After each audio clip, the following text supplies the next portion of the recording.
তিন ভাইকে সঙ্গে নিয়ে বিয়ে করলেন রশিদ খান। সন্দেহাতীতভাবে আফগান ক্রিকেটার সবচেয়ে বড় তারকা এই রশিদ খান। সম্ভবত দেশের সবচেয়ে বড় কাঙ্ক্ষিত ব্যাচেলর হয়ে উঠেছিলেন রশিদ খান, কারণ 26 বছর বয়সে লেগ স্পিনার কবে বিয়ে করবেন এ নিয়ে ক্রিকেট প্রেমীদের মধ্যে ছিল বিপুল আগ্রহ ও কৌতূহল।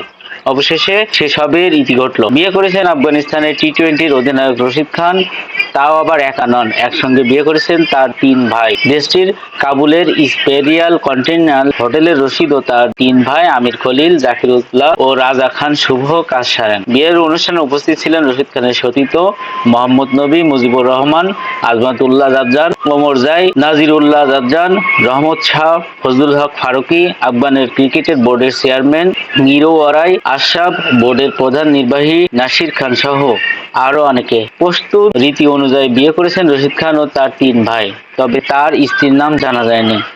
রশিদের বিয়ের উপলক্ষে হোটেলের ভিতরে এবং বাহিরে ব্যাপক কড়া নিরাপত্তা দেখা গেছে।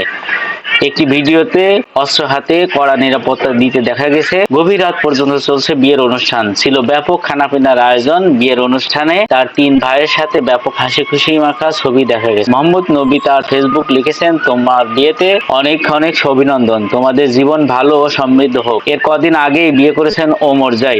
2020 সালে রশিদ মজা করে জানিয়েছিলেন বিশ্বকাপ না জেতা পর্যন্ত বিয়ে করবেন না। তবে 2022 সালে বাংলাদেশ সফরে এসে রশিদ খান দাবি করেন তিনি এ ধরনের কথা বলেছেন তা তার জানা নাই। তিনি সাংবাদিকদের আরো মজা করে বলেছেন, এ ধরনের ভিডিও বা অডিও যদি আপনাদের কাছে থেকে থাকে আমাকে দেখান।